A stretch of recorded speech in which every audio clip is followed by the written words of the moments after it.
नमस्कार।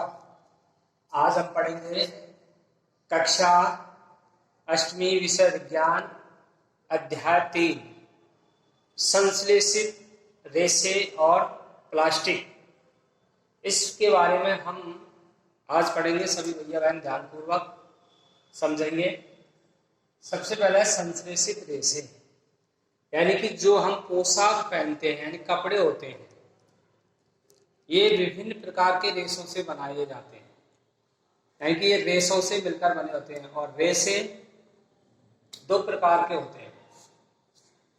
जैसे पोशाक जिन्हें हम पहनते हैं, तो जिन्हें हम पोशाक को पहनते हैं वो पोशाक कपड़े से बनी होती है।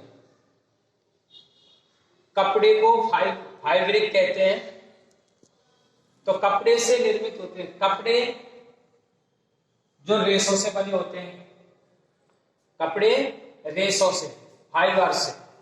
और जो ये फाइबर होते हैं वो प्राकृतिक और कृत्रिम दोनों स्रोतों से हमें प्राप्त होते हैं। रेशों का उपयोग हम और विभिन्न प्रकार की घरेलू वस्तुओं को बनाने में भी किया जाता है। अब हम पढ़ेंगे यहाँ पर रेशे। तो रेशों के दो स्रोत होते हैं, प्राकृतिक और कृत्रिम। प्राकृतिक को नेचुरल कहते हैं और कृत्रिम को सिंथेटिक कहते हैं। तो यहाँ पर नेचुरली रेशे या फाइबर्स, नेचुरली फाइबर्स यानी प्राकृतिक रेशे पौधों अथवा जंतुओं से प्राप्त होते हैं या प्रकृति द्वारा प्राप्त होते हैं। प्रकृति में कौन होता है? पौधे और जंतु। तो हम ऐसे भी कह सकते हैं कि वे रेशे जो पौधे और जंतुओं से प्राप्त होते हैं उन्हें प्राकृतिक रेशे भी कहते हैं।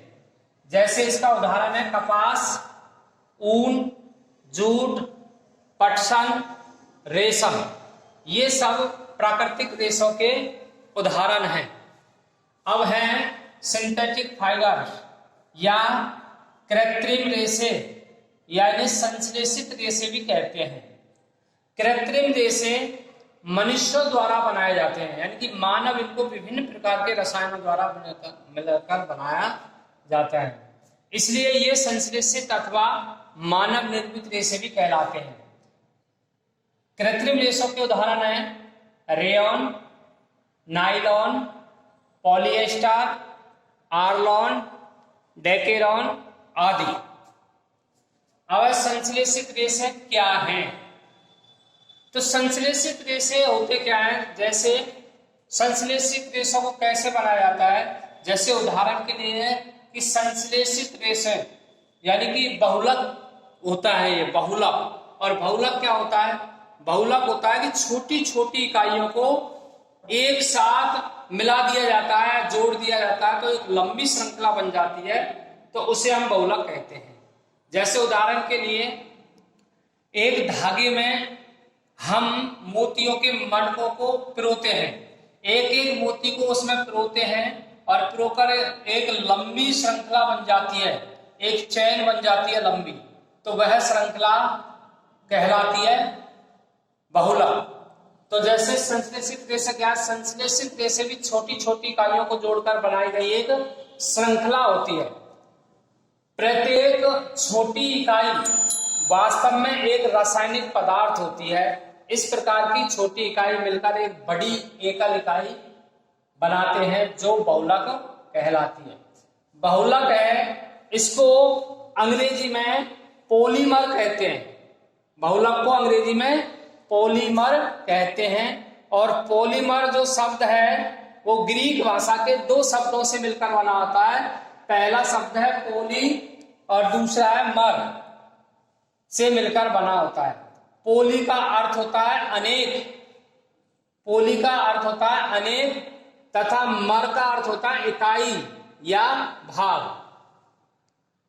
अतः एक पॉलीमर या बहुलक बहुत सी इकाइयों के दोहराने से बना होता है।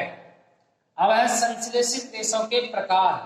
संश्लेषित रेशे के प्रकार है रेयॉन, नायलॉन, पॉलिएस्टर, एक्रिलिक आदि।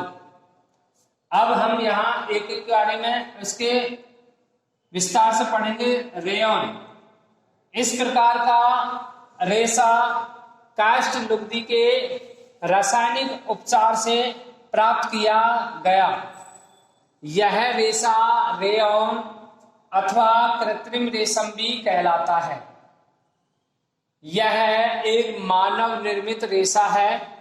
रेयॉन को कपास के साथ मिलाकर बिस्तर की चादरें बनाते हैं और रेयॉन को ऊन के साथ मिलाकर कालीन और गलीचा बनाते हैं। इसके बाद आता है नायलॉन। नायलॉन यह एक अन्य मानव निर्मित रेशा है।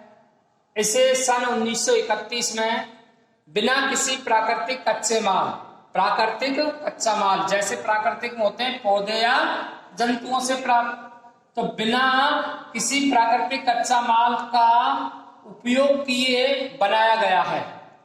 इसका निर्माण कोयले, जल और वायु से किया गया।